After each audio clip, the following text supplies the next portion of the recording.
بسم الله الرحمن الرحيم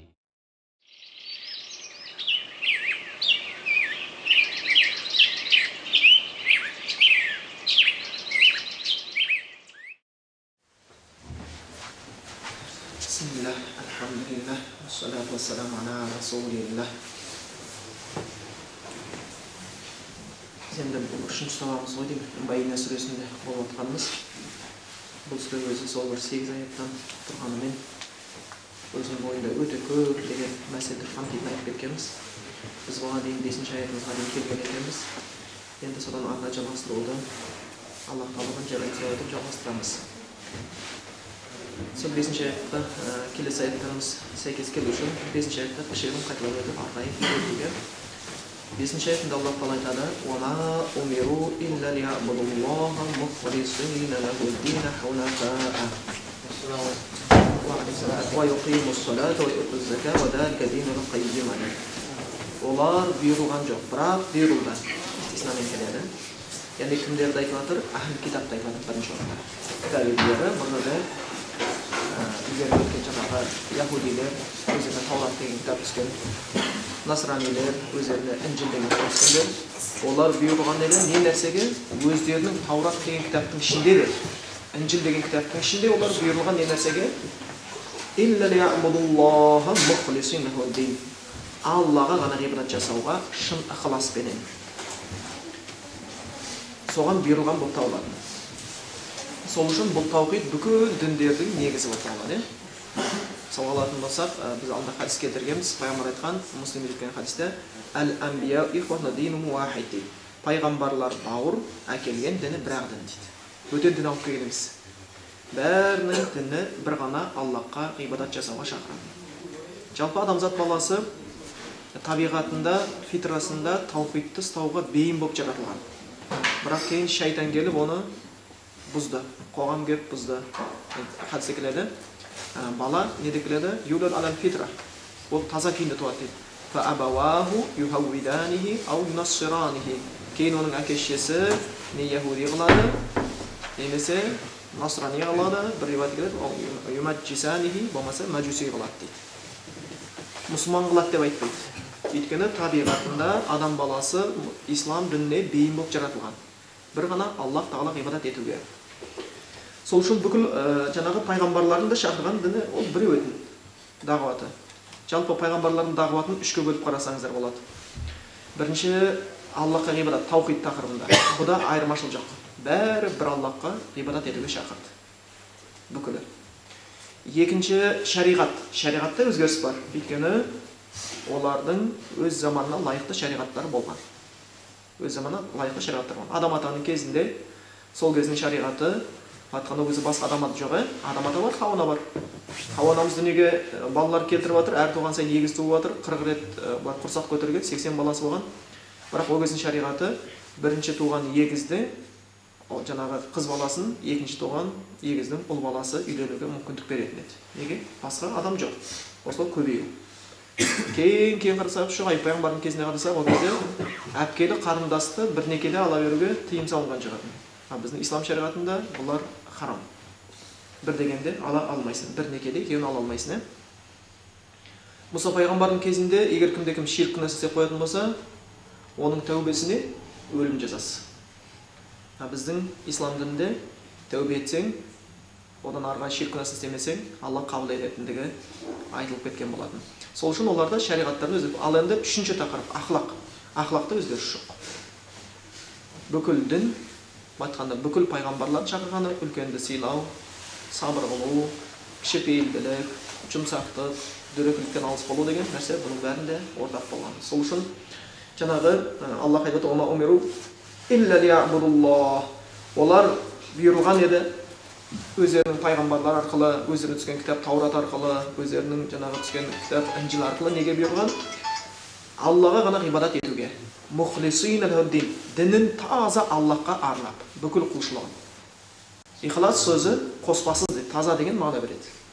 Яғни Аллах Тағалаға құлшылық барысында Аллахтан өзге құлшылығыңды, Аллахқа арнайтын құлшылығыңды Аллахтан өзге еш нәрсеге арнауға болмайды.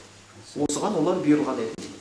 Бұл жайында Құран аятында да өте көптеген дәлелдерді көреміз. Алла Құранда айтады: "Ва лақад бa'асна фи кулли умматин расулан ан я'будуллаха вajtanибут тағут." Біз бүкіл халыққа пайғамбар жібергенбіз, бір ғана Аллахқа ғибадат жасап, тағуттардан алыс болсын деп. Тағут дегеніміз тәпсірде келген сияқты Құдайдан бөлек сыйынатын бүкіл зат. Содан алыс болуға бұйырылған болып табылады екен. Сол үшін олар да Яхуди дінінде де кезінде таухид болған, кейін өздері бұзды. Христиан дінінде де таухид болған, кейін олар өздері бұзды. Одан кейін барып олар да ширк күнәсі кірді. Кәдімгі шайтан асқан жоқ, жайлап алып келіп ширк күнәсін кіргізген болатын, Нұх пайғамбардың қауымына кіргізген сияқты. Нұх пайғамбардың қауымына ширк күнәсі қалай кіргенін білесіздер, Абдулла ибн Мас'удтан жеткен хадис бойынша. Өйткені бұл хадисті біле жүргендеріңіз дұрыс. Өйткені қоғамда көбінесе ширк осылай басталады. Қарапайым басталады. Нұх пайғамбардың кезінде оларда бір 5 адам өмір сүрді. Уат, Суақ, Яғуз, Яуқ, Насыр деген. Осы 5 адам болды. Бұлар Құдайдан қорыққан, тақуа, құлшылығын орындаған, адамдары жақсылыққа шақырған, жамандықтан қайтарған кісілер еді. Бірақ бұлар адам баласы, өмір келді, өмірден осы қайтыс болды. Бұлар өмірді өткеннен кейін адамдардың оларға деген махаббаты болды жүректерінде. Оларды сыйлады. Әрбір жақсы адамды түбінде адам баласы сыйлайды. Сыйлады, кеткен олардың сөздерін, өздерін жиі еске алып жүрді. Шайтан олардың осы махаббатын пайдаланып ширк күнәсіне итермелегісі келді. Өйткені махаббат арқылы шайтан ширк күнәсін жасатқысы келеді адамдар. Сол үшін пайғамбар Мұхаммед Мұстафа саллаллаху алейхи ва саллям өзінен жеткен сахих хадистер бізге не деп бұйырған? "Фала татруни кама атратын насара ибн Мариям" дейді. Мені шектен шығып мақтап жүрмеңдер, христиандар Исаны мақтағандай дейді. Христиандардың Исаны шектен мақтаулары, шектен тыс оған бір артық сипаттама берулері не? Оны ақырында ширк күнәсіне алып кетті. Оны ширк күнәсіне алып келген. "Фаиннамана абдуху ва расулух" дейді. Мен расында Аллахтың құлымын және елшісімін. Құл деген сөзді бірінші айтты пайғамбар. Не? Құлға құлшылық жасалмайды. Құлшылық тек қана Құдайға жасалады. Содан бұл жаңағы біліс шайтан бұлардың сол жақсы кісілерге деген махаббатын пайдаланып келіп, кейін жайлап қана бірден ширк күнәсіне шақырған жоқ. Бір дегенде ешкім ширк күнәсіне бармайды. Ақырындап шақырды. Ширк күнәсі деген кәдімгі қараңғы түнде қара тастың үстіндегі қара құмырсқан жорғалағандай болып келеді. Оны әр қасанда Аллахтан пана сұрап, іліміңді жетіп жүрмесең, адам баласы байқамай ширкке түсіп қалғанын өзі де байқамай қалады. Содан бұлар уақыт келе айтты, енді сендер бірінші қауым ауыса бастаған кезде не қыл деді? Оған шайтан келіп, сендердің да кейінгі келген жаңа ұрпақ, жаңағы жоғарыдағы айтқан Яғуз, Яуқ, Насыр сияқты кісілерді жақсы танымайды. Естерінен шығармау үшін өздерінің отыратын жерлерінде олардың суреті мен мүсіндерін қойып қойсаңдар болады. Сөйтіп алғаш не жаңағы сол мүсіндер, суреттер іліне бастады. Не үшін? Тек қана еске аламыз деген оймен ғана. Түсіндіңіздер ме? Тек қана еске аламыз. Мына пәленше ғой. Мына Яғуз қой, мына Яуқ қой деген оймен ғана жасалған болатын. Оған ғибадат жасайды деген ойда ешкім болған жоқ. Жай ғана еске алып тұру үшін. Тахлиді зикр деп қойып, әрқашанда бір есте қалып қалу үшін дейді. Және бір қауым ауыса бастаған кезде шайтанның саясатын қараңыз. Шайтан асықпайды. Оның пәленбай жылдық тәжірибесі бар. Ол не істеді? Тағы біраз уақыт өткен кезде олар айтты, сендер білесіңдер ме? Мына аталарың сендер не үшін қойып қойған әулиелерін, мүсіндерін? Жай үшін тұр дейсің ба? Жоқ. Сендер күнәһарсыңдар. Сендер қарағетсіңдер. Сендер Құдайға тікелей жете алмайсыңдар. Сол үшін мына әулие арқылы Құдайдан сұрасаңдар, Құдай сендердің тілектеріңді береді. Деп осылай ширк күнәсі басталды. Дәл осының ксерокопиясы қоғамда болып жатқан ширк күнәсі, түсіндіңіздер ме? Әруаққа сыйынып жатқандар дәл осылай. Шайтан оны азғырып түсірген. Сол үшін егер олардан сұрасаң, неге сен әулиелерге табынасың? Неге оған сыйынасың? Дәлел бар ма саған соған десең? Аллахтың кітабынан, пайғамбардың хадистерінен десең, еш уақытта саған дәлел алып келе алмайды. Бірақ олардың ылғи бір айтқандай жаңағы сияқты, попугай сияқты қайталап айта беретін бір сөзі бар. Ата бабамыз солай істеген деп қояды. Олар ақымақ емес. Бар дәлел осы. Сол үшін бұлардың не айтатынын білетін Аллах Тағала не деп айтты? وَمَا لَهُمْ بِهِ مِنْ عِلْمٍ وَلَا لِآبَائِهِمْ. Олардың істеп атқан ширк күнәсына өздерінің де дәлелдер жоқ, білімдер жоқ. وَلَا لِآبَائِهِمْ. Ата-бабаларының да дәлел жоқ. Өйткені ата-бабам істеді, сол істеп атқанда құласағысы келеді. Ең күшті дәлелі осы. Бірақ бұл сөзді пайғамбарымызға мүшриктер өте көп айтқан. Құранда жиі жерде келеді. وَإِذَا قِيلَ لَهُمُ اتَّبِعُوا مَا أَنزَلَ اللَّهُ قَالُوا بَلْ نَتَّبِعُ مَا أَلْفَيْنَا عَلَيْهِ آبَاءَنَا. Оларға айтса, Аллахтан түскен Құранға еріңдерсе, жоқ, ата-бабамызды қай жолда таптық, сол жолдан шықпаймыз деген сөз айтады. Болмаса Құранда келеді: وَإِذَا فَعَلُوا فَاحِشَةً قَالُوا وَجَدْنَا عَلَيْهَا آبَاءَنَا وَاللَّهُ أَمَرَنَا بِهَا дейді. Олар бір күнәні істейді дейді, ширк күнәсін. Енді бір молаға табынатын шығар, әулиеден сұрайтын шығар, тілейтін шығар. Сөйтіп оларға неге бұл күнәні істейсіңдерсе, ол айтады дейді: وَجَدْنَا عَلَيْهِ آبَاءَنَا. Ата-бабаларымыз осылай істеп жатқан дейді, біз көргенбіз. Ата-бабаларымыз осылай сыйынатын, ата-бабаларымыз әулиенің басына мал шалатын, жаңағыдай әулиенің басына шүберек байлайтын, түнейтін, тілейтін, осылай істеп жатқанын көрген еді.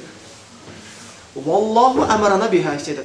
Сол үшін Аллах бізге бұйырған болса керек ата-бабаларымыз істеген екен. Өйткені ата-бабаларымыз бізден гөрі Аллахтың бұйрығын жақсырақ біледі ғой деп сөйтіп барып алса, түсіндіңіздер ме? Аллах бұйырды деген сөзге. Валлаху амарана. Құл инна Аллах ла я'муру бил фахша. Айт оларға дейді: Аллах Тағала еш уақытта ондай жамандыққа бұйырмайды. Атақулуна алаллахи ма ла та'ламун. Аллахтың атынан білмеген сөз сөйлейсіңдер ме дейді. Сол үшін ата-бабам істеді деген сөз өте ауыр біріншіден. Ал енді соны Алла бұйырды деп айту, оныңкі одан да қатты ауыр, түсіндіңіздер ме? Аллахтың атынан дәлелсіз сөз сөйлеу, Құдай Құранда бұйырған әруаққа сыйынуға болады десе, оның күнәсі сыйынып атқанның күнәсінен 5 бетер болып кетті. Одан да жаман болып кетті. Сол үшін көбінесе шайтанға ретінде білімсіз дауға түсетіндер болып келеді екен. Сол үшін жаңағы әрқашанда шайтан осындай бір махаббаттарды пайдаланып қалады. Кейбір сөздер бар артық кеткен, Алла ұрған оңалады, әруақ ұрған оңалмайды деп қояды. Аузубилля. Қандай сөздер? Жаман сөздер. Яки болмаса Алла ондасын, әруақ қолдасын деп қояды. Қалай қолдайды өмірдің өткен адам? Ол бітті, ештеңе намаз оқи алмайды, ол ораза ұстай алмайды. Өлген адамдар Алла Құран бойынша, пайғамбар хадис бойынша, пайғамбар айтады, амалы тоқтады, болды, ешкімге көмектесе алмайды. Сауапсыз жинай алмайды. Ал Құранда айтады, ол өлген адамдар не деп келеді? Олар олар бір өзіне өлім жеткен кезде, Алла өмірге қайтаршы дейді. Не үшін? Ізгі амал жасайды дейді. Өлгеннен кейін жасай алатын болса, біреудің қызмет бабынан көтере алатын болса, тумағанды біреу туғыза алатын болатын болса, өлгеннен кейін намаз оқи алатын болса, өлгеннен кейін ораза тұта алатын болса, өлгеннен кейін садақа бере алатын болса, онда неге дүниеге қайтқысы келіп жатыр олардың? Сояқта о дүниеде жүріп істей бермей ме сол нәрсе? Жолдан тас алып тастасын, басқа қылсын, өлгеннен кейін болды адам қауқарсыз, ол қияметтің күнін күтіп жатыр. Не нәрсені үлгердің өлімге дейін, сол нәрсемен кеттің. Не нәрсені үлгермедің, сол нәрсе үшін қатты өкініп қалады екен адам баласы. Сол үшін Аллах Тағала бұл айтып отыр, сол кітап егелерін, Таурат түскен яһуди қауым, Инжил түскен христиан қауымы, оларда неге бұйырған? Илля ли'будуллах, бір ғана Аллахқа ғибадатқа бұрылған. Осы аятқа сүйеніп, Имам Шафиғи тағы басқа ғалымдар не дейді? Амал иманның ішіне кіреді дейді. Неге? Алла ғибадатқа бұйырды дейді. Құр иман сене сал деп айтқан жоқ. Ғибадат жаса деп айтқан дейді оларға. Сондықтан кей кезде жаңағы осы аятқа сүйеніп отырып, кейбір ғалымдар не дейді? Амал иманның ішіне кіреді дейді. Өйткені иман толық болу үшін жүрекпен сену керек, тілмен айту керек, ісіңмен дәлелдеуге тиіссің. Сол кезде иман толық болады. Имам Шафиғидің және бір кітабында келтіреді, ол кісі сөзінде, біз адамның денесінде жанның бар ма жоқтығын дейді, дененің қимылдаған, қимылдамағанына қарап білеміз дейді. Егер адам денесі жылы болса, көз ашса, көрсе, құлақ естісе, онда оның кеудесінде жан бар. Денесі мұздай болса, қимылдамаса, жүрек соқпаса, қан ақпаса, онда ол кеудеде жан жоқ деген сөз. Тура сол сияқты дейді, сөйтеді қияс жасайды ол кісі. Адамның жүрегінде иман бар жоғын амал жасаған жасамағаны қарап білеміз дейді. Иманы бар болса, ол міндетті түрде Құдай риза болатын сөздер мен істерді жасауға ұмтылады дейді. Оны жасалады дейді. Өйткені ол иман қаратып қоймайды. Бұл өмірдің өзінде адам баласы бір адамға ғашық болған кезінің өзінде біз көреміз, өліп қала жаздайды ғой бір. Жігіт қызға ғашық болатын болса, отыра бермейді ғой. Ұйықтамай, бейшара. Сотканы бірнеше рет қолына алып, не сообщение жазайын деп, қайтадан жазамай. Ол мүмкін бокстан чемпион болуы мүмкін, ол күрестен чемпион болуы мүмкін, бірақ бір қыздың алдында мандраж ұстап жүреді. Неге? Сезім оны ұйықтатпай жатыр да. Жай бір өзі сияқты адам еді. Сөйтті бір адамдар айтады, біз Аллахтан қорқамыз, Аллахты сүйеміз, Аллахты үміт етеміз дейді, ешқандай әрекет жоқ. Ол деген сөз өзімізді алдап жатырмыз деген сөз. Инел кафируна илля фи ғурур. Расында Құдайға қарсы келушілер алдануда дейді. Енді Аллах тағала ілгергі дінде де, кейінгі дінде де бір ғана Аллахқа ғибадат қылуға бұйырған екен. Мухлисина лахуддин, бар дініңді шын ықыласпен Аллахқа арнау керек. Тіпті намаз оқыған кезде біреуге мақтану үшін де оқуға болмайды. Рия деген, жаңағы Фиқл Акбар кітабында Абу Ханифа келтіреді, туптүллі амал дейді, рия дейді, амалды жояды дейді.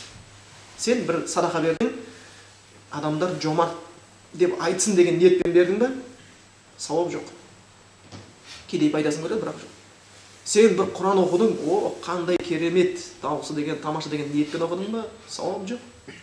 Сен намаз оқыдың ба, адамдарға көрсету үшін қалай ұзақ оқиды, әдемі оқиды деп, сауап жоқ. Сен оның бәрін Аллах тағаланың разылығы үшін істеуге тиіссің. Хунафаа. Бұл енді ханиф сөзі тәфсірлерде мынандай бір ұғымда оған не береді, мағына беріледі. Маилина аниш-ширки ва иля таухид дейді. Ширк атаулудан бас тартып таухидке бейім болу деген сөз дейді. Соған бұйырылған адам боласыз. Ширктен бас тартып таухидке бейім болуға бұйырылған дейді.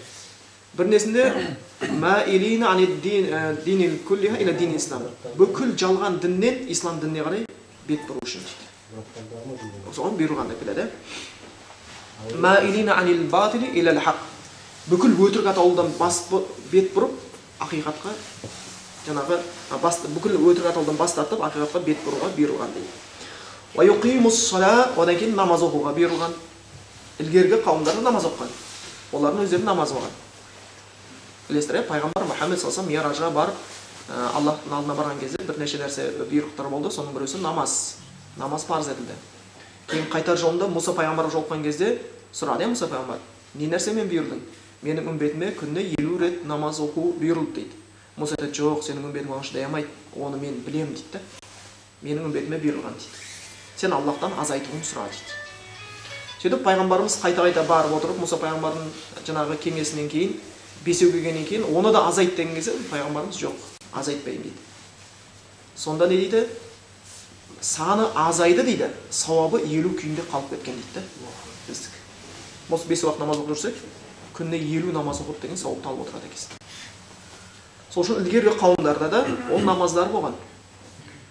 Тіпті балық жұтқан пайғамбар Юнус балықтың ішіне түседі. Сол балықтың ішіне түскеннен кейін, енді христиандарды жақсы көретін пайғамбар ғой Юнус те. Соның атын Иоанн деймін оны? Иоанн деп қояды. Соны көп қояды. Иван деп ат қояды ғой, сол пайғамбардың аты ғой. Егер бір бауырымыз ислам дінін қабылдап аты Иван болса, өзгертпесін атын. Аты әдемі аты. Пайғамбардың аты ғой. Сол Юнус пайғамбар балық жұтып қояды. Кейін балықтың ішіне жатады, енді өлімші халде. Қараңғы, ауа жетпейді, өліп бара жатыр.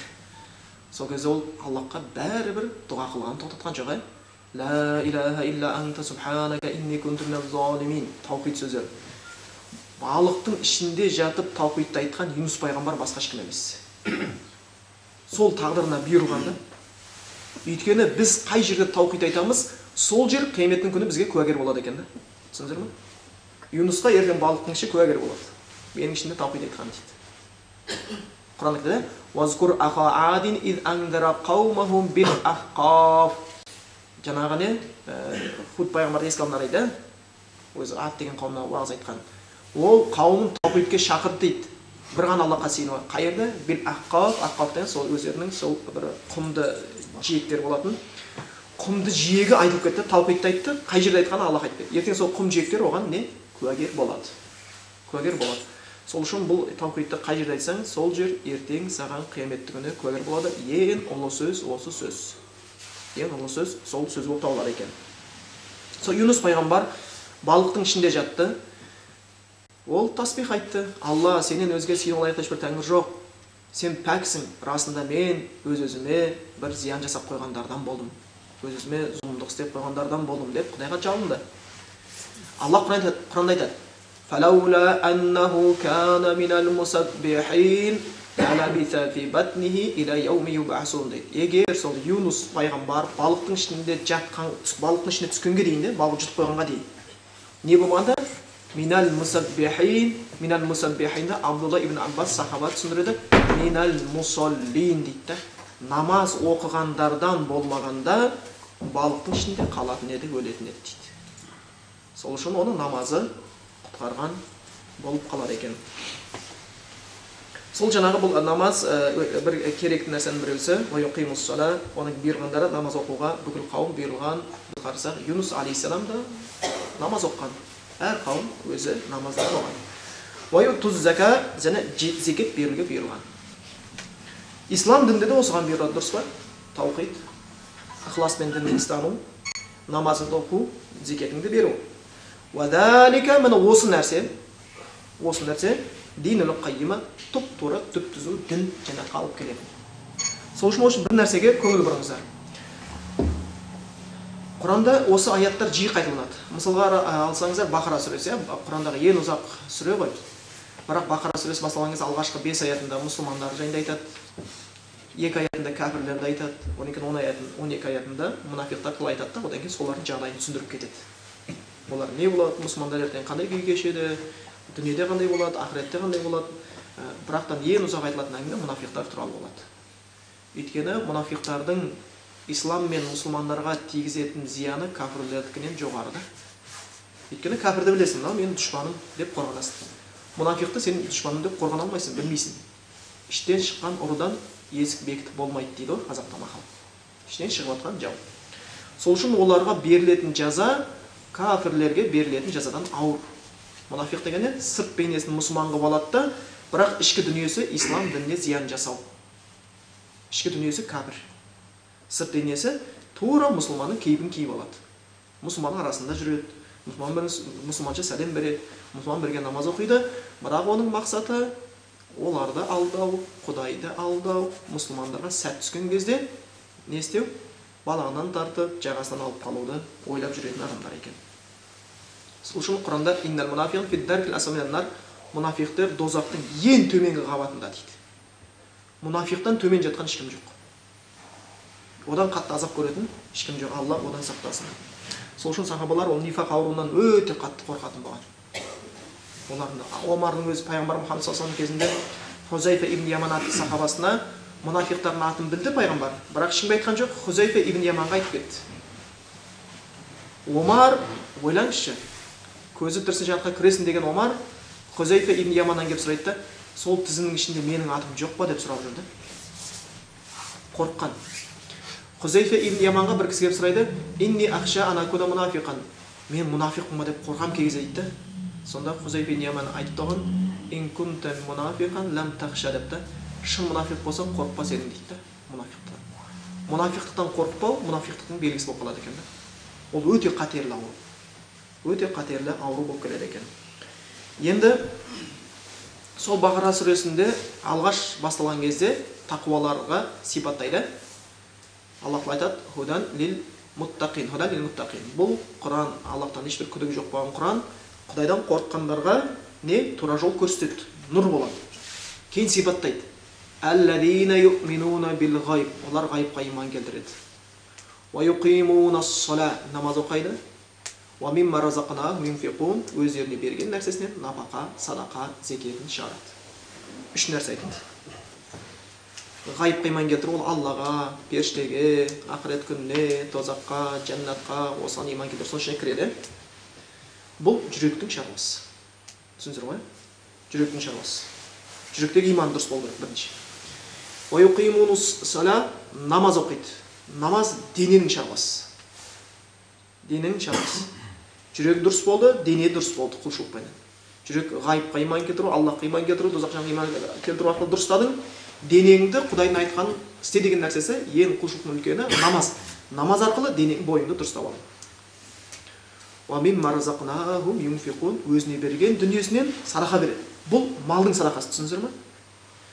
Үш нәрсе сенің бойында толық болу керек тақуалардан болу үшін. Жүрегіңдегі иманың, денеңдегі намазың жоғары болса, одан кейін бәрі кіріп кете береді соның ішіне, жолдан тасалып тастасаң да. Бірақ ең құлшылықтың төресі, денемен жасалатын құлшылықтың төресі ол намаз. Намаз болып есептелінеді. Сол үшін пайғамбар айтқан: "И'ламу анна хайра а'маликум ас-салат." Біліңдер, сендер істеп жүрген істің ішіндегі ең жақсы намаз дейді. Ең жақсы намаз дейді. Намаздан махрум қалған адамға намазын қадірін білетін адамдар жаны ашиды. Бейшара неден қорқып кетті дейді. Қандай нығметтен қорқып кетті дейсің. Сол үшін намаз бұл денемен дәлелдеу керек болады. Үшінші малмен. Сен өзіңе Құдайдың берген рызық нәсібесінен кедей, кепшік, мұқтаждарға, фақыр, міскіндерге садақа бересің. Үш нәрсе. Жүрек, одан кейін дене істері, жүректің құлшылығы, дененің құлшылығы, малдың құлшылығы. Кейбір жерде тілдің құлшылығы да қосылады, ол кейбір ғалымдар біріктіреді дененің құлшылығы, өйткені тіл дененің бір мүшесі. Түсіндіңіздер ғой? Тура осы нәрсе осы аятта айтылып отыр, 5-ші аятта. Аллах тағала оларға бұйырған ғибадат жасауға. Қалай ғибадат жасауға? Мұхлисина лаху, бүкіл дінін Аллах үшін арнап. Таухид, бір ғана Аллахқа. Хунафа, ширктен алыс болып, таухидке бейім болып. Біріншісі не? Жүректегі нәрсені айтты. Екінші, уйуқимуна ас-сала, бұйырды намаз оқуға. Денедегі құлшылықты айтты. Уайтуз зака, зекет беру. Үшінші, малмен жасалатын құлшылықты айтты. Уадалика динул қайма, мен осы тура дін деді. Сол үшін сенің жүрек құлшылығың дұрыс болу керек, дене құлшылығың дұрыс болу керек, мал құлшылығың дұрыс болу керек, тура жолда жүру үшін. Тура жолда жүру үшін. Бұл 5-ші аятта осы нәрсені айтып кетіп отыр екен. Енді таухид, оны әрқашанда білуіміз керек. Оны бір оңай шаруа деп ойлап қалмаңыздар. Оны Аллахтан әрқашан дұға қылыңыздар. Егер таухидтің таратқан пайғамбарлардың атасы болған батқан таухид үшін бүкіл нәрсеге берілген Аллах Тағала сол не үшін оны оттан сақтап қалған Ибрахим пайғамбардың өзі Аллахумма жнубни ва бания ан нa'будул аснам деген болатын болса, Алла мені және менің ұрпағымды Құдайдан бөлек нәрсеге сыйынып кетуден сақта деген да, пұттарға талып кетуден. Егер Ибрахим пайғамбар өзі үшін, ұрпағы үшін ширктен қорыққан болатын болса, онда біз қандай күйде болуымыз керек? Болды, қатырдым деген нәрседен алданып қалмалы. Пайғамбарымыздың тәрбиесін көрген сахабалар таухид мәжілісінде өте қатты еді.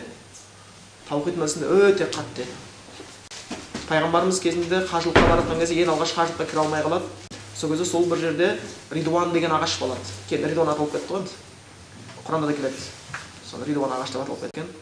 Сол ағаштың астында ең бір шешімді уақыттарда ұтымды сөз қабылдау керек болады. Пайғамбарға сахабалар қолын беріп, кезек-кезек не уәделерін дін үшін тұрып беретін жаңағы уәделерін береді. Кейін пайғамбар өмірде өткеннен кейін сахабалар пайғамбарды өте қатты сағынады. Олардың пайғамбарға деген махаббаты өте жоғары болады. Пайғамбар Мұхаммедті сағынғандар соншалықты пайғамбар өмірден өтіп кеткеннен кейін көпке дейін адамдар жылау үстінде болып дейді. Табиғиндардың өз пайғамбар жақсы көрген соншалықты пайғамбарды көрген сахабаларды көрген кезде өте қатты құрметтейді. Белал Меккеден көшіп кетті дейді. Уайымға шыдай алмай. Кейін Меккеге келді дейді. Мекке келген кезде оны жаңағы сахабалар көріп бәрі қуанып, пайғамбардың кезіндегі азаншысы көріп азан айтшы деп сұранып қоймайды. Белал ел сұранғаннан кейін биікке шығып азан айтады. Сонда Медина қаласындағылар Біләлдің дауысын естіп, көптен бері естімей қалған ғой. Естіген кезде дейді, тура пайғамбардың дәуірі естеріне түсіп кеткендей болады да. Сол күні Біләл азан айтқан күні дейді, Мединада жыламаған үй болған жоқ дейді. Бәрі жылап, пайғамбарды сағынған еді дейді. Бұл олардың пайғамбарға махаббаты. Бірақ осы махаббатты кейде шайтан пайдаланғысы келді. Сол Ридуан ағашына адамдар қажылыққа, умраға барған кезде кідіріп көлеңкесінде. Осы жерде пайғамбар отырған еді. Осы жерде пайғамбарға біз қол берген едік. Осы жерде осындай ұлы оқиға болған еді деп еске ала бастады. Ол кезде Омар жазалан халиф болып тұрған кез. Осы хабар Омарға жетеді. Омарға жеткен кезде Омар бірден бір қызметкерді шақырады да, қолына балта беріп, барды ана талды шауып кел дейді. Қарасаң, тарихи талды. Тарих астында үлкен тарих жатқан тал еді. Бірақ Омар ол талды шауып тастады дейді. Не үшін? Қазір бұлар пайғамбар ескеріп отыр, кейінгілер осы талға сыйынып кету қаупі бар дейді. Астында пайғамбар отырған тал таухид орнау үшін түбірінен балта шабылған болатын болса, түбіне ит сиіп кеткен талға сыйынып жүрген қанша адамдар бар да? Әулие шөлек байлап. Міне бұл адамдардың діннен қанша алыстағандығын көрсетеді. Суда бұлақ көрсе әулие, тас көрсе әулие, тал көрсе әулие, бәрі әулие болып шықты. Құдайын айтқан сөзі қашатты, қызық. 40 күн уағыздап Құдайға құлшылық жасамайсың, бір күннің ішінде фен-шуй деп құрбақан қойып қояды ғой, дұрыс па? Магазинде тұрады, көрген шығарсыздар. О заманда бұл заман қазақ құрбақаға сыйынбаған еді дейміз. Енді сол қалды.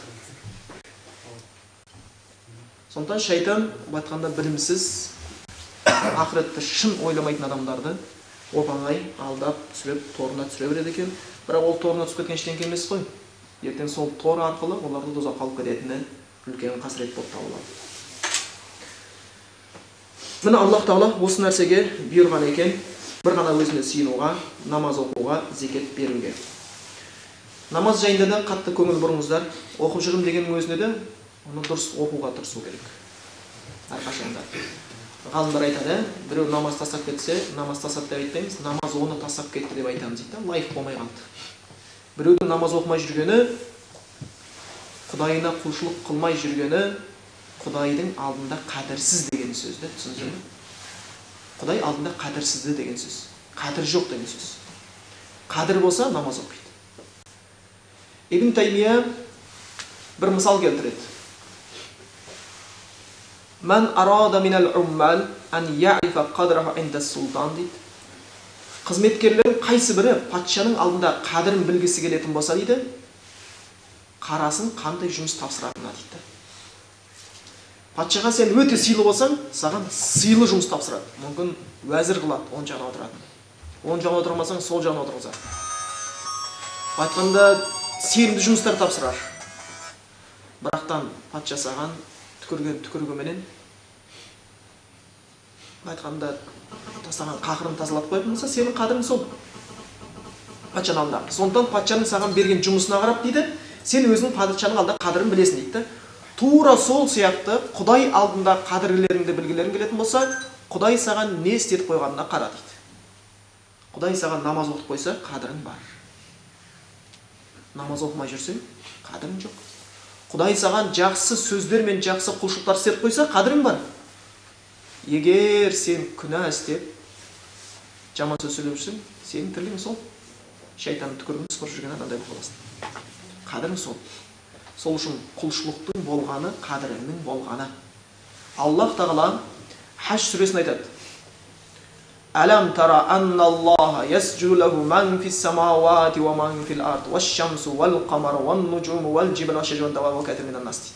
Қарамайсыңдар дейді, Аллахқа сәжде қылады дейді, ғибадат жасайды, сәжде қылады дейді. Яғни бүкіл нәрсенің өзі намаз бар екен да. Сәжде намаздағы бір бөлшек. Ман фис самауати ва ман фил ард, аспандағылар да, жердегілер де. Ваш-шамсу вал-қамар, күн де сәжде қылады, ай да сәжде қылады. Ол да Құдайға намаз оқиды. Олар да мақлуқ. Ван-нуджум, жұлдыздар сәжде қылады дейді. Вал-джибал, таулар сәжде қылады. Ваш-шаджар, талдар сәжде қылады дейді. Ва-даваб, жануарлар сәжде қылады дейді.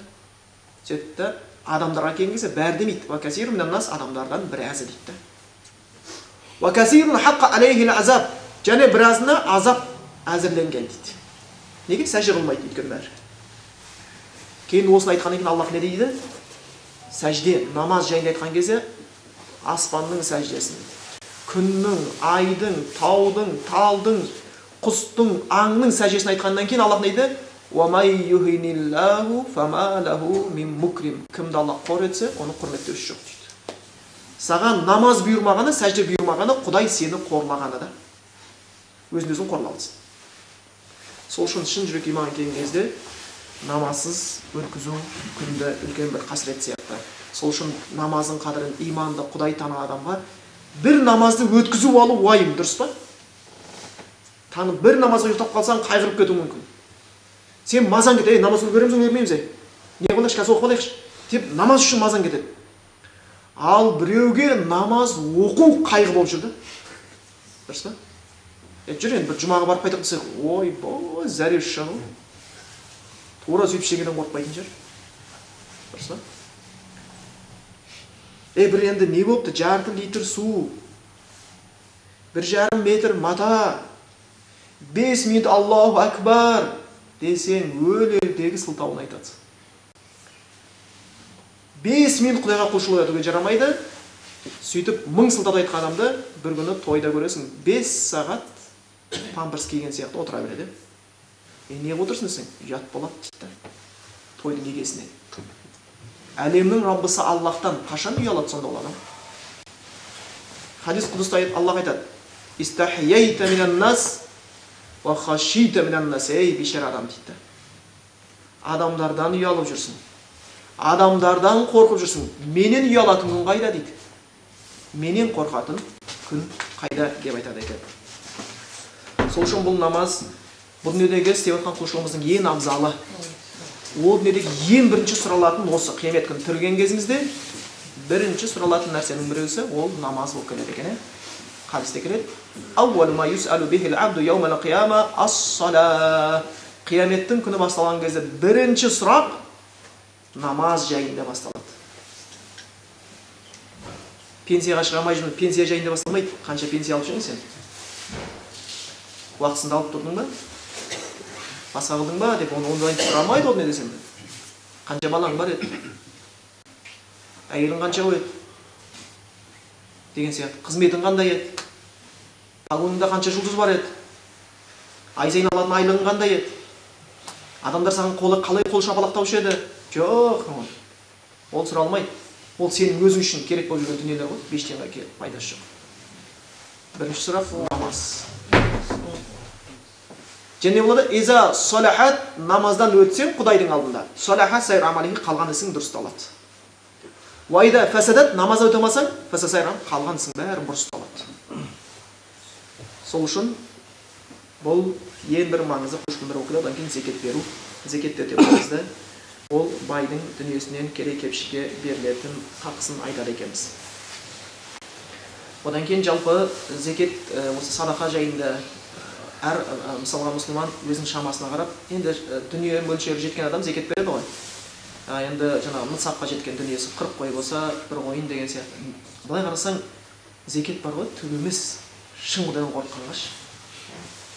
40 қойдан бір қой деген кедей-кепшікке беріп жатсың да, біреу тойдырып жатсың. Түк емес па, дұрыс па? Дүниенің 2,5% деген ол түк емес та. Бірақ сол 40 қойдың бір қойын емес, 10 қойын қасқыр келетін болса, бір қой жемейді ғой. Білесіздер, қасқырды мүмкін мал бағатын кісілер білетін шығар. Қораға қасқыр түсті деген сөз. Іздеп жүріп, себесін тауып алып кетіп қалмайды ғой. Бәрін бауыздайды да. Сосын оған келеді.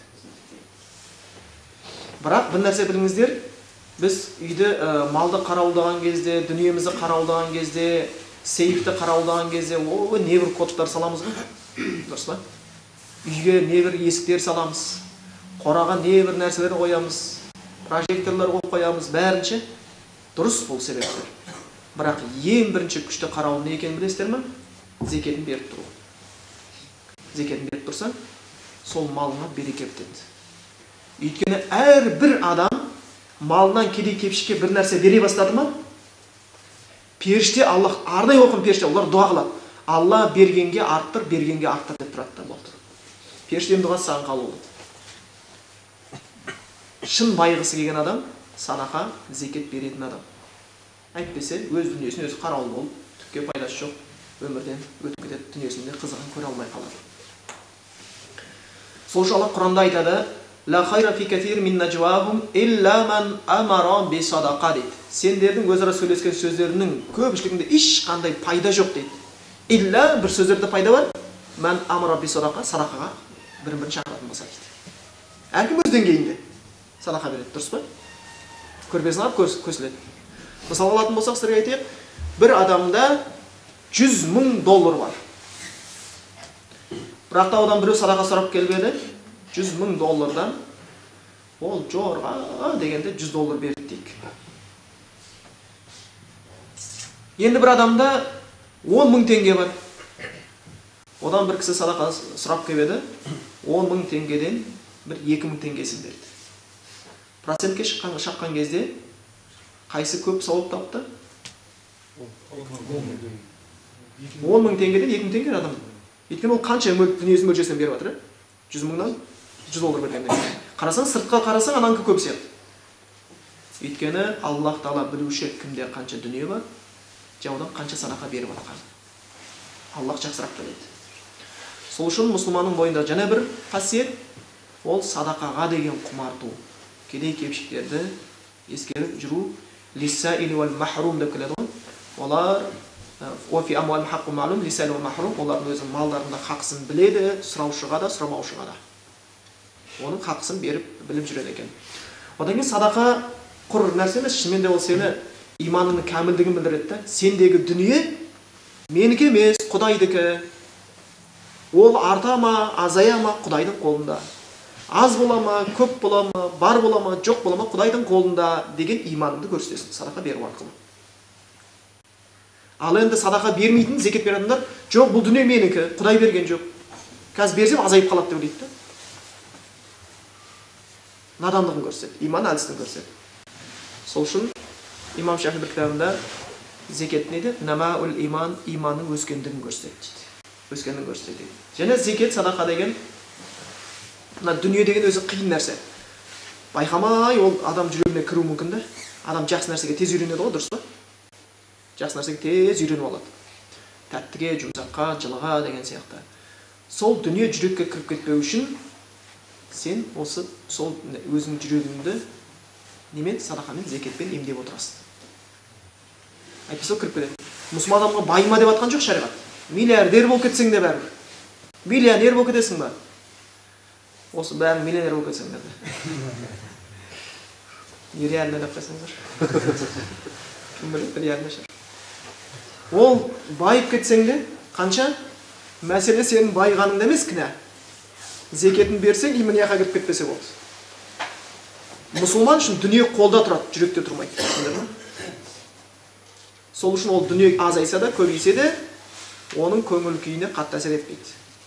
Ал иманы жоқ адамдарда дүние жүректе тұрады. Сол үшін дүние азайып көбейген кезде, олардың көңілі де бәрі де кетеді, тіпті өмірден кетіп қалады. Жиі көресіңдер осы, интернетте қазір қаптап кетті ғой. Екі заводы бар, бір заводын досы тартып алды, таласып отырып, асыл бөліп қапты дейді. Мен аттарын айтқым келмейді. Әжептәуір қызметі бар, әжептәуір ақшасы бар адамдардың бірімен болмайтын дүние үшін таласып, біреуден жеңіліп қалған кезде құса болып асыл бөлгендерді, аты жөндеріне дейін білем, кейбіреуін мәжбүр түрде жаназасында шығарғанбыз. Таң қаласында не жетпейді осыларға. Ол мияқта бір таш кетеріп, үйінде алып келген нәрсесінде әйелін бас берген пловына мәз болып жеп отырған біреу бар да, қызара көрді. Бәрі бар, бақыт жоқ. Сол үшін пайғамбар айтады, адамның қателігі қай кезде басталады? Дүниені жақсы көре бастаған кезде басталады. Сол үшін сол қатерге түсіп кетпеу үшін, дүние жүрекке кіріп кетпеу үшін не істейсің? Зекет, садақа деген дәрісімен емдеп отырасың. Міне осы дін тура дін болып есептелінеді екен. Кейін Аллах келесі аятында айтады: "Инналлазина кафару мин ахлил китаби вал мушрикина фи нари джаханнама халидина фиха." Енді Аллах Тағала жоғарыда кітап туралы, пайғамбар туралы, тура дін туралы, намаз туралы, зекет туралы айтқаннан кейін, енді сол Аллахтың айтқан істегендер мен істемегендер туралы бізге хабарлайды. Біріншісі, сондай бір кәпірлер, кітап егелерінен, вал мушрикин, мушриктерден, олар қайда болады? Фи нари джаханнам, джаханнам отында болады дейді. Джаханнам деген тозақтың бір аты. Халидина фиха, және олар онда мәңгі қалады, Алла сақтасын. Жаханнамның жаханнам аталуы дейді, екі себептен дейді. Біреусі либуъди қағиха, түбі терең болған үшін дейді. Екіншісі қап-қара болған үшін дейді. Қап-қара болған үшін деп келеді. Сол үшін бұл жаханнам, енді Алла сақтасын, ол соған түсетіндер кімдер? Кәпір болғандар, қарсы келгендер. Таухидты қабылдамай, Аллахтан өзге нәрсеге сиынып, Аллахтың құлшылықтарынан бас тартып кеткендер, олар жаханнамға түсіп кету қаупі бар. Пайғамбардың пайғамбарлығын мойындамау да осының ішіне кіріп келеді. Жоқ, Мұхаммед пайғамбар емес десе, ол адам кәфір болады. Улайка хум шаррул бария, міне осылар. Жаңа дүниеде кәфір болып, ертең жаханнамға түскендер, жаратылыстың жаманы дейді. Жаратылыстың жаманы. Жаратылыстың ішіне бәрі кіріп кетіп жатыр. Кәпір адам иттен жаман деген сөз. Кәпір адам шошқадан жаман деген сөз. Түсініңіздер ме? Сені адам қылып тұрған нәрсе ол иманың. Құдаймен байланысың. Сен адам болып жаратылғаннан кейін адам болып қалуға тиістісің. Адамдық сипатыңды кәміл қылып сақтау үшін ол иман керек. Осы тұрғыда Абай атамыздың да айтатын сөзінің жаны бар. Не деп айтатын сөзі бар? Айтады, толық иманды адам, толық адам дейді. Жартылай иманды адам, жарты адам дейді. Арға айтпайды. Иман жоқ адам емес деген сөз. Иман жоқ адам емес деген сөз. Сол үшін иман болмаса, сен жаратылыстың жаманы боласың. Адамдардың ішіндегі емес. Адамдардың жаман деп айтқан жоқ. Жаратылыстың. Иттен де дәрежең төмен. Құстан да дәрежең төмен. Ертең ит, мысық, олар дозаққа кірмейді ғой, дұрыс па? Олар бірін-бірінен жаңағы қасас болған кезде кектерін алады да топыраққа айналып кетеді. Аллах Тағала адамдар мен қыл көпірін өткен екен, адамдар мен адамдар арасында қасасты алмастан бұрын, яғни бір-біріне өтіп кеткен сөзін. Сен қыл көпірдің амансыз өттің деген. Қыл көпірден кейін және бір нәрсе тұрады, адамдар бірін өткен кектер. Одан кейін бар жанатқа кіресің. Біреуді ғайбаттап қойдың ба? Біреуді өсектеп қойдың ба? Біреудің дүниесін тартып алдың ба? Біреудің жағынан салып жібердің ба? Соны қайтару керек болады. Адамдар бір-біріне. Сол кезде біреулер жанатқа кіре алмай қалатындар болады, Алла сақтасын. Муфлис болып. Бірақ адамдар мен адамдардың арасындағы өтіп кеткен дүниелерді қайтарудан бұрын Аллах Тағала олардың көз алдында жануарлар, хайуандардың, құстардың қасасын көрсетті. Олар бір-бірінен алады. Мүйіз жоқ қойды, мүйіз бар қой бір дүниеде сүзген болатын болса, о дүниеде сол мүйіз жоқ қойға мүйіз беріліп, ол ана қойды сүзеді. Әділдік толық орнатылады. Бірақ қой, сиыр, ешкі, құс, бүркіт, аққу, тозақ, жәннат деген нәрсеге кірмейді. Бірақ олардың әділдік орнатылады. Ол біткеннен кейін не болады? Топыраққа айналады олар. Құр жаратқан жоқты, жәннат, тозақ болмаса да Аллах әділдік орнатып қойды. Алланың тозақпен жәннатқа кіргізетін адамдар арасында әділдік қандай болады? Олар жануарлардың арасындағы осы әділдікті көрген кезде адамдар зәреш ұша бастайды да. Нем бар еді біреуді ғайбаттап? Не керек еді сол біреудің тиді маған? Неге жылаттым ана пенсионерді? Неге біреуін пәленше қылдым? Кісінің хақысы өте ауыр. Кісінің хақысын өте сақ болу керек. Тіпті сен біреуге зұлымдық істейтін болатын болсаң, ол адам сенің кесірінен зұлымдыққа ұшыраса, кәпір болса да Құдай дұғасын қабыл етемейді. Әйтпесе кәпірдің дұғасын қабыл етпейді, Құдай Тағала. Бірақ сен айтайық, бір бөшкенің түбінде, мусорный ящиктің қасында буддист болып кеткен, кейін өмірден таяқ алқаш болып кеткен, елдің тастаған мусорын, памперсінің астынан піскен картошканың бір қалдығын алып жеп жүрген бір адамды көріп, бардың да әбден тепкіледің да. Ол кәпір. Буддист. Бірақ сол ашынып кетті да, Құдайға алақанын жайып, Алла пәленше деген мені ренжітті, жазасын берш десе, Құдай саған жазасын береді. Біреу зұлымдық өте сақ болу керек. Дүниенің өзінде де, ақыретте де. Сол үшін не деп айтқан пайғамбар салсам, иттақу даъватлал мазлум. Зиянға, зұлымдыққа, зәбірге ұшыраған адамның дұғасынан сақ болыңдар дейді. Біреуді себепсіз ренжітсең, ол сені қарғайтын болса, қарғысы өтіп кетуі ешбір ғажап емес. Өйткені оны мен Аллахтың арасында перде жоқ дейді. Енді жануарлардың арасында осындай кек қақалынып, о дүниеде осы адамдар мен адамдар арасында қақысы алына бастаған кезінде адамдар зәреш ұшып, сол кезде кәпірлер не деп айтады? Я лайтани кунту тураба. Ей шіркін, әттең, өкінішті, мен де топырақ болып кетсем дейді. Мен де топырақ болып кетсем деген сөз не деген сөзі? Мына дүниеде адам болып жаратылғаннан гөрі жуынды ішкен ит болғанымда жақсырақ болатын еді. Бүйтіп Құдайыма қарсы келгеннен гөрі.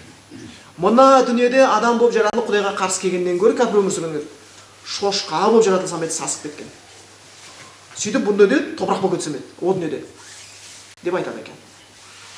Сол үшін Құдайға қарсы келу, Құдайдың Құранына қарсы келу, Құдайдың пайғамбарына қарсы келу ол күпірлік. Ал ол адамдар улайка хум шаррул бария, жаратылыстың жаманы дейді. Одан кейін келесі аятында Аллах айтады: Инналлазина аману, ал енді иман келтіргендер.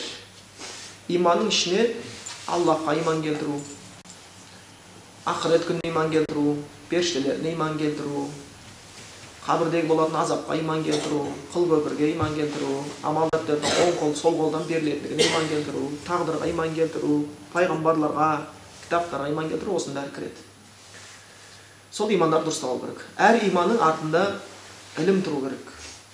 Әр ілімнің артында амал тұру керек. Аллахқа сендім дейсің, құр сеніп қоймайсың, дұрыс па? Амал жасауың керек. Алла бар ғой деп айттым ғой мен. Енді бір құтылатын шығармыз деп алданба. Алла бар деп шайтан да айта береді. Шайтан еш уақытта Алла жоқ деп айтқан емес. Тіпті шайтан Құранда келген сияқты инни ахафуллаха раббал аламин, әлемдердің Раббысы Алладан қорқам деген сөз айтқан шайтан. Бірақ ол дозаққа түседі. Неге? Қорқам деген сөздің артында амал жоқ. Түсіндіңіздер ме? Жай Алла бар ғой, қорқамыз ғой Құдайдан деп, бірақ күнә істеп жүр. Сол үшін Аллахты бар деп иман келтіргеннен кейін, сол Аллахтың бір екенін білуің керексің, одан өзге нәрсе сене алмайтын. Аллах сені әрбір сәтте көріп тұр. Аллах сені әрбір сәтте біліп тұр. Не істесең де, не қылсаң да, ва асирру қаулам ажхару би иннаху алимум бидати судур. Мейлі сөзіңді жасырын қыл, жария қыл, күбірлеп, сыбырлап сөйле, дабырлап сөйле, Аллах та жүректегіні біледі. Сенің тіліңнің қимылдағанына мұқтаж емес, ішіндегі сырыңды біліп қою үшін. Аллахтан ешбір жасырын нәрсе жоқ. Осыны жақсы біліп алу керек. Сол үшін хадисте келеді: Афдалул имани ан та'лама анналлаха ма'ака хайсума кунт. Иманның ең абзалы қайсы жерде, қайсы күйде болсаң да, Аллах өзіңмен бірге екенін естен шығармау дейді. Аллахтан жасырын болатын жер. Біз ең алғаш Аллахқа сансыз мақтаулар болсын, дінді түсініп, осы ілім үйренейік деп Қырғызстанға бір молдалардан, сәуле қызметінен қалып кеткен молдалар бар, ақша білетін. Солардан бар оқиық деп барғанбыз. Сонда бір қисса айтып берген бізге. Сонда бұл кезде қабылдап, қиссаны қызық екен деп ойланып кеткенбіз. Содан кейін енді Аллахтың қалауы шығар, ол 94 жылдар болатын болса, 96 жылдар болатын болса, біз сол 2002-де сол Құран түскен қала Мединаға баруға тура келді. Сол жақта оқыдық. Сол жақта жүрген кезде бір үлкен шейхтің тура Қырғызстандағы бір молдан айтқан қиссасын тура ізбе-ізі айтып жатқанын естіп таң қалдым. Ол қисса былай болып келетін еді. Көп адам мән бермейді, бірақтан керексіз жері бар. Бір ұстаз медреседе шәкірттерді оқытты дейді. Оқытқаннан кейін оларға сабақ береді Аллах Тағала туралы. Ең бірінші Құдайды таныту ғой негізі, ілімнің ең үлкен. Сабақ береді. Біздің тілімізде қазір таухид, ақида деп айтатын болдық қой. Ол кезде иман деп аталған. Иманнан сабақ береді. Біраз уақыт сабақ бергеннен кейін шәкірттеріне тапсырма беремін дейді, ұстаз айтады. Бәрін үйден бір-бір тауық алып келіңдер дейді. Бәрі үйден бір-бір тауық алып келді. Алып келгеннен кейін ұстаз айтады, енді осы тауықты ешкім көрмейтін жерде бауыздап әкеп беріңдер дейді. Шәкірттер кетеді. Біреу паурикте бауыздаған, біреу қараңғы жерде шам өшіріп қойып бауыздаған, біреу сандықтан бауыздаған, біреу пәленше. Бәрі келеді. Сөйтсе бір шәкірт келіп тұр, тірі тауға келіп тұр дейді. Бәрі күліп жатыр дейді. Ұстаздың айтқанын істей алмады деп күліп жатыр дейді бәрі. Бауыздамапты мынау деп. Ұстаз неге бауыздамадың десе, ешкім көрмейтін жер жоқ қой дейді. Қай жерде болса Аллах бәрін көреді дейді. Сонда ұстаз айтты, сендер өздеріңе күліңдер депті да. Сендер фиқ үйреніп жатсыңдар, тіл үйреніп жатсыңдар, әліңге дейін Құдайды танымай жатсыңдар. Міне мына бала таныған депті да Құдайды. Сол үшін біз Құран оқығанда, хадис оқығандағы мақсатымыз мен кереметпін, мен шейхпін, пәленше қоя берші оны деу үшін емес. Құдайымызды тану үшін, қорқу үшін және елге Құдайды таныту үшін аламыз. Енді сол иман келтіргендер, Аллахты танығандар, Аллах бәрін естуші, бәрін көруші, бәрін білуші, бүкіл нәрсеге құдіреті жетуші. Одан кейін қияметтің күніне иман келтіргендер, қиямет күні есеп болады деп, періштеге иман келтіргендер, оң жағында жақсы сөзін жазып жатыр, сол жағында жаман сөзін жазып жатқан періште бар. Ертең амал дәптерді оқу керек болады деп жүрген адамдар. Одан кейін амилус солихат, иман келтіргеннен кейін құр ғана иман келтіріп қоймай, не? Салихалы амал істегендер, құлшылық, жоғарғысы намаз, зекет, ораза, қажылық, арай кете береді. Садақан, басқа құлшылықтар кете береді. Бізге амалдар істегендер. Улаика, міне осылар, хум хайрул бария, жаратылыстың ең жақсы дейді. Сен осы арқылы Құдай алдында құрметке ие боласың.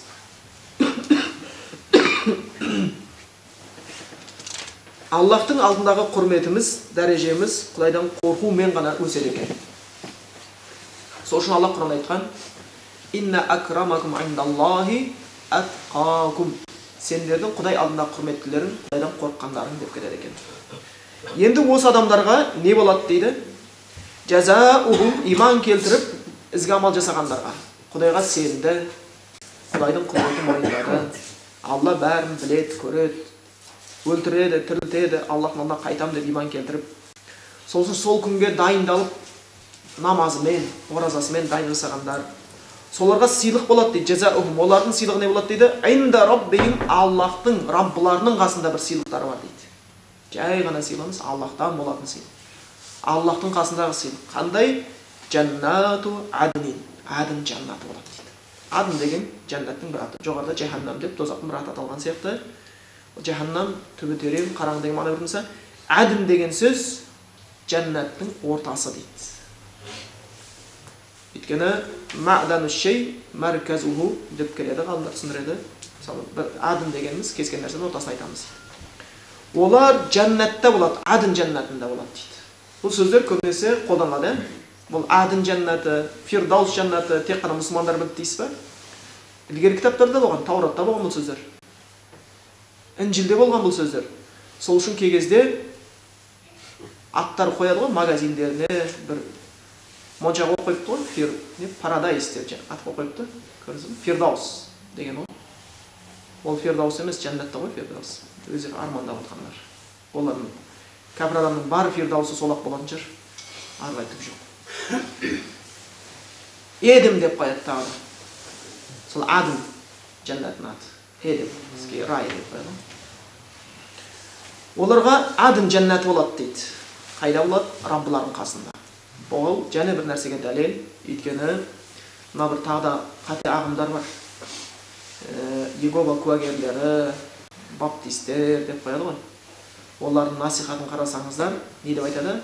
Рай будет на земле и столица рая, не дейді? Иерусалим деп қояды. Білдіртпей саясаттарын сіңіріп жатыр ғой. Еврей бол деген сөз ғой. Содан ақ белгілі болып қалады да, бұл дін емес саясат екен. Бірақ жаннат жерде емес, жаннат көкте болады. Аллахтың қасында болады. Айнда Рабби, Аллахтың қасында. Жаннату аднин, адын жаннат болады оларға. Тажри мин тахтихал анхар, ол жаннат, жаннат деген өзі талдың атауы. Бақша деген сөз, адын бақшалар болады дейді. Өйткені біз бұны алдында айтқанбыз, мына үш сөз бар, бір-біріне түбірлес, жақын сөздер. Жаннатун, джуннатун, джиннатун. бәрінің түбірі жасырын деген сөз. Жәннәтін деп жәннат. Жәннат неге жасыр? Өйткені талдары сондай, жапырақтары қалың, астында жүрген адамды жасырады. Жүннәтін деп қалқанды айтады. Соғыста жүретін неге? Өйткені ол өзінің жасырынған адамды найзадан, қылыштан жасырады. Джиннатун деп жынды айтады. Өйткені ол адамдардың көзінен жасырын жүреді. Сосын джиннат деп. Бұл жәннат бақшалар сондай жәннат болады. Адын жәннат бақшалар болады. Тәжри ағады мин тахтил анхар, астынан өзендер. Астынан дегенде талдың және үйлердің астынан деген сөз. Бір ойлап қалмаңыздар, жер бетіндегі өзен сияқты екен деп, бір арығымен ағады деп. Жәннаттағы өзендерде арық болмайды. Кәдімгі жердің үстімен ағады, түсіндіңіздер ме? Арықсыз. Сулар бейіп шашылып кетпейді. Сол үшін ғалымдар өзінің сөздерінде жазатын болған, жәннаттың жаңағы өзендерін сипаттаған кезде арықсыз аққан өзендер жан-жаққа төгіліп кетпейтін дейді. Жолын, бағытын бұрып алып жүре береді. Кәдімгі бетінде отырады. Астында деп атқаны талдың, жаңағы бақтардың, үйлердің астында деп атқаны. Халидина фиха абада, онда олар мәңгіге қалады дейді. Жәннат деген сондай нәрсе. Ол жерде мала айдун раат, көз көрмеген, ола узунун самиат, құлақ естімеген, ола хатыр ала қалби башарин, адамның ойына келмеген нәрселер барды. Сол бір жерде жәннат туралы айтып отыр екен, мұсылман кісілер бәрі жиналып, жәннатта көз көрмеген, құлақ естімеген, адамның ойына келмеген нәрселер бар деп айтылған екен. Хадис па, ол сахих хадис. Сөйтсе бір бауырымыз ұзақ ойланып отыр қалды. Не ойланып отырсың десе, мен білмейтін не нәрсе, соны ойланып отырмын айтады. Оны біле алмаймыз, оны барғандан кейін ғана көреміз. Сол үшін Абдулла ибн Аббастың айтқан сөзі бар. Жәннатта айтылған нәрселер дейді, дүниедегі аттарға ұқсас дейді да, бірақ заттар мүлдем бөлек дейді. Жәннатта жүзім десе, дүниедегі жүзім деп ойлап қалмаңыздар. Ол мүлдем бөлек жүзім. Атыған ұқсас. Жәннатта анар десе, ойлап қалмаңыздар, ол мүлдем бөлек. Жәннатта тау десе, мүлдем бөлек. Жәннатта су десе, мүлдем бөлек. Ол шынымен оған шын құмартуға тиіс болу керек, адам иман келтіргеннен кейін. Ярхамакалла. Пайғамбар Мұхаммед Мұстафа сол үшін дұғаларының көбісінде Аллахтан жәннатты сұраған. Біздерге де соны үйреткен. Сұрауды. Жәннатқа ұмтылуды. Олар онда мәңгіге қалады дейді. Радияллаху анхум ва раду ан. Алла Тағала олардан риза болған, олар Аллахтан риза болған дейді. Бұл жәннатқа кіргеннен де артық нәрсе. Аллахтың сенен риза болуы жәннаттағы сыйдан артық болып тұрады. Аллах айтады, мен сендерге бүгін ризамын, бұдан кейін сендерге ашуым болмайды дейді. Бұл ең ұлы сөз, жәннатта еститін сөз. Аллах сол сөзді біздер мен сіздерге, әке-шешелерімізге, бала-шаға, туысқандарымызға, елдерімізге естуді нәсіп етсін. Енді осы айтылған нәрсе, жәннатты сипаттасаң ол көп нәрсе, біз уақытымыз тар болып тұр. Оның үстіне бұл аятымызды 3-ші сабақ тәпсірлеп жатырмыз. Қатты созғымызда келіп тұрған жоқ. Өйткені шынымен де бұл жаңағы Бәйина сүресі өте бойына көп деген мағлұматтар қамтыған сүре. 8 аят болғанмен 80-нен астам мәселе бар ішінде. Сол аяттың соңында былай деп бітіреді: "Залика", енді осы айтылған сый, адын жәннаты, астынан аққан өзендер, ондағы мәңгілік қалулар, ондағы Аллахтың ризашылығы, ондағы жемістер, ондағы хордың қызы кім үшін болады?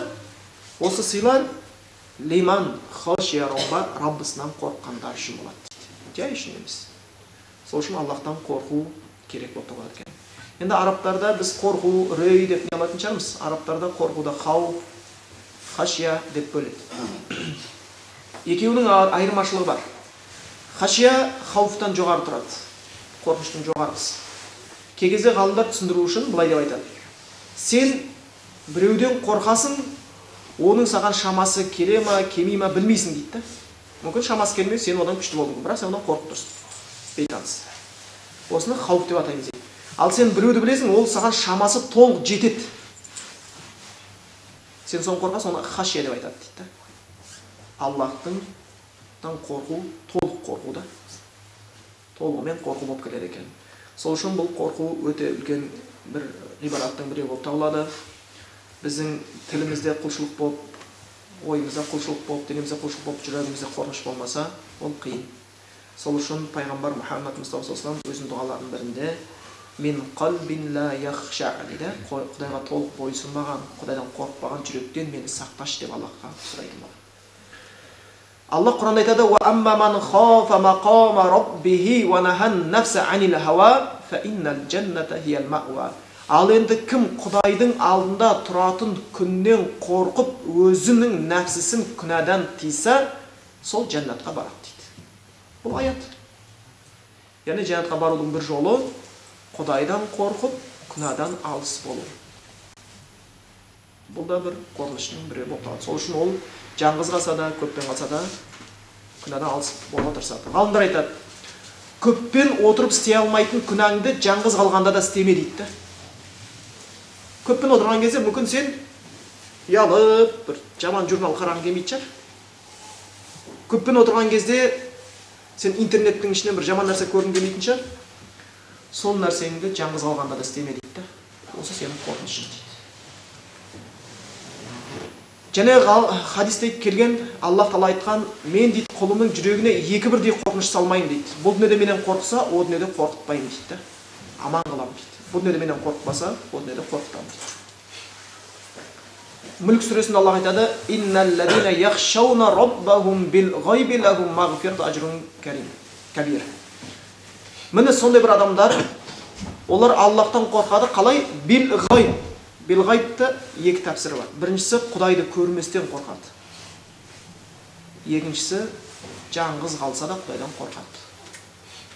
Жаңғыз қалса да Құдайдан қорқады. Міне сондай адамдарға мағфира, Құдай кешіреді, сондайлардың күнәсін кешіреді.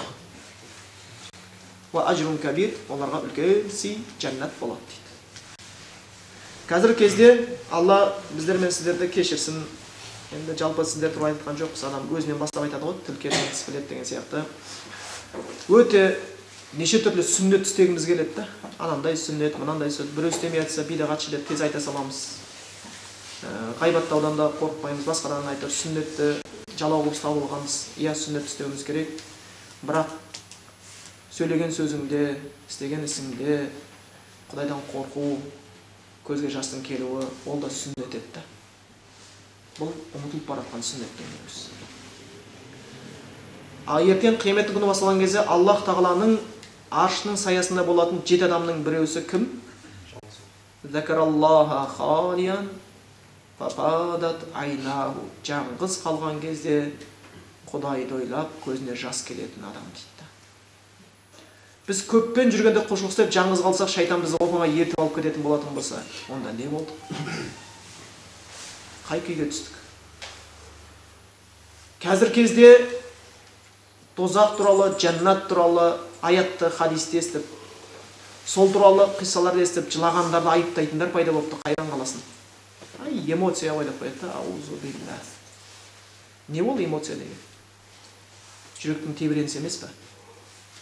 Сен Аллахтың аяты мен тозақ, жәннат, ол дүние туралы ойлап тебіренбеген кезде, енді сен не ойлап тебіренейін деп жүрсің?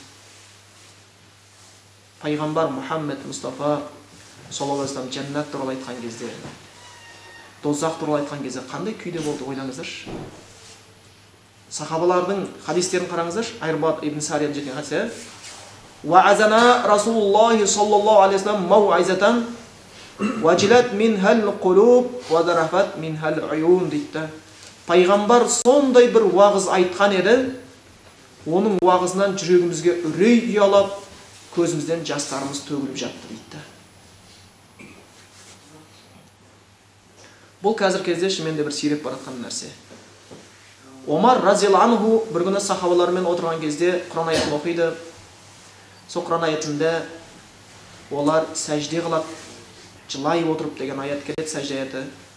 Сол аятты оқиды да сәжде қылады. Сәжде аяты ғой, бәрі сәжде қылады. Кейін көтерген екен, Омар қарап отырып үнсіз болып қалады. Бәрі үнсіз болады, айтады. Аллах бізді сипаттады, олар Құдайға сәжде қылады, уаябикун, және жылайды деп айтқан еді. Біз сәжде қылдық, мынау сәждеміз, ал көз жасымыз қайдан кеткен біздің деп жылап жіберді дейді. Отырғандар қоса жылады дейді. Пайғамбар Мұхаммед Мұстафа саллаллаху алейхи ва саллям бір күні Анас ибн Маликтен жеткізген хадисте айтады: Вағыз айтып келіп сөзінде айтты: "Лау та'ламуна ма а'ламу". Бірнеде "Лау раайту ма раайту". Менің білгенді білгендерінде, менің көргенді көргендерінде, "Ла дахайктум қалилан фа бакайтум касиран". Көп аз күліп, көп жылар едіңдер деді. Не нәрсені білесіз деп сұраған кезде, пайғамбарымыз не нәрсені көрдіңіз деп сұраған кезде, "Раайтул жаннат ва нар", жәннат пен тозақты көрдім деген еді. Біздің бұл сүреміздің соңы тозақ және жәннатпен аяқталып отырған. Және ол жәннат кімдерге болады? Лиман хашия робба, Құдайдан қорыққандарға болады екен. Сол үшін пайғамбарымыздан енді сабағымыз аяқтай келе сіздерге айта салайын деген көптеген дұға бар. Сол дұғалардың біреусі, оны да айтып жүрсеңіздер болады. Min ilmin la yanfa, пайдасыз ілімнен сақта Аллах Тағала менді. Wa amalin la yurfa, қабыл болмайтын амалдан сақта. Wa qalbin la yakhsha, Құдайдан қорықпайтын жүректен сақта. Және wa da'watin la yustajab, қабыл болмайтын дұғадан сақта деп келеді. Және бір неде wa aynin la tadma, Құдайды ойлаған кезде жыламайтын көзден сақта деген дұғалар бар екен. Сол үшін Аллах Тағала айтыр, білмеген нәрсемізді кешірсін, жаңағы қателігіміз болса кешірсін, білмегенімізді үйретсін, өзінің сүйетін, өзі риза болатын сөздерді сөйлетсін, өзі сүйетін, өзі риза болатын істерді істетсін біздер мен сіздерге. Барша мұсылман әулетіне тыныштық берсін, сабырлық берсін, көркем мінез құлық берсін, дұшпандарын айласынан сақтасын. Кімде-кім дінге ізгі ниетпен көмектесем деп жүрген болса, Аллах оларға көмектесsin. Кімде-кім Аллахтың дініне зиян берем деп жүрген болса, Аллах жәрдемсіз қалдырсын. Субханакаллаху бихамдика, ашһаду ан ла илаха илля анта, астағфирука ва атубу илейк.